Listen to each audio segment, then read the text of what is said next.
Kitchen में cooker की सीटी सुनाई देती है और खाना खाते खाते नीता किचन में चली जाती है। किचन से वापस आकर डाइनिंग टेबल पर बैठते हुए नीता कहती है कि आलू पकाने के लिए रखे थे, शाम को आलू की टिकिया बनाएंगे। उसकी सासू माँ भी यह सुनकर खुश होती है। नितिन बीच में बोल पड़ता है, ये अच्छा है। दोनों बहुत मज़े से अपने पसंदीदा खाना बनाते हैं और खाते हैं। तभी डोरबेल बजती है। सुनीता फिर से खाने की टेबल से उठकर दरवाज़ा खोलने चली जाती है। दरवाजे पर डिलीवरी बॉय सूजी लेकर आया होता है। पार्सल लेकर अनीता फिर से डाइनिंग टेबल पर खाना खाने बैठती है। तब माँ बेटे से कहती है कि तू दरवाज़ा खोल देता, बेचारी को खाना खाते समय भी सुकून नहीं है। बेटा कहता है, सॉरी माँ, मैं नहीं उठ सकता, मुझे ऑफिस जाने के लिए देर हो रही है। नितिन खाना खाकर ऑफिस की तैयारी करने में नहीं अपने रूम में चला जाता है। कुछ ही सेकंडों बाद वो सुनीता को आवाज़ लगाता है, नीता मेरी घड़ी कहाँ है? मिल नहीं रही है। नीता खाना खाते खाते ही उसे बताती है, अलमारी के ड्रॉर में देखो। नितिन कहता है, नहीं मिल रही है। नीता फिर एक बार खाने के टेबल से उठकर उसकी तरफ जाने ही वाली होती है कि सासू माँ उसे रोक लेती है और पहले खाना खाने के लिए कहती है। सासू माँ कहती है, बच्चा नहीं है, ढूंढ लेगा वह अपने आप। थोड़ी देर बाद रूम से नितिन की आवाज़ आती है, मिल गई।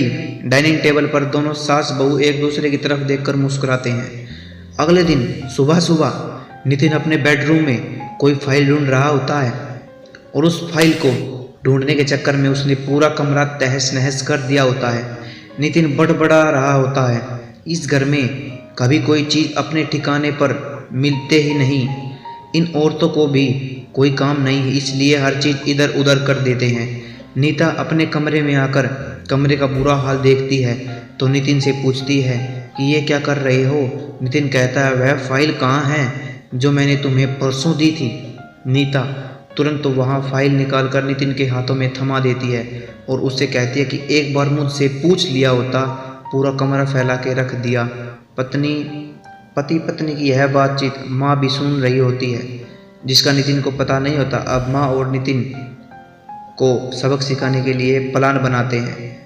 नितिन फ़ोन निकालकर नीता को कॉल करने लगता है।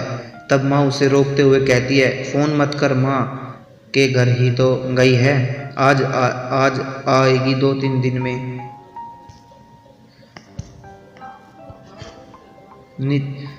तभी नीता उसके पास आकर उसके हाथों में पट्टी बांधने लगती है। यानी कि नीता कभी माँ के घर गई ही नहीं थी। यह तो सास बहू के प्लान का हिस्सा था जिसे वह नितिन से छुपकर उसके घर में रह रही थी। नितिन नीता को देखकर काफ़ी खुश हो जाता है। नीता ने कहता है, घर का काम हम दोनों मिलकर क्या करेंगे? नीता पूछती है, ऐसा क्यों? नितिन कहता है कि मैं घर का काम सीख जाऊंगा और घर अगर हम दोनों का है तो घर का काम भी हम दोनों का ही होना चाहिए। तो ये एक सास बहू की कहानी थी। दोस्तों, इस कहानी से आपको बहुत कुछ समझ आया होगा।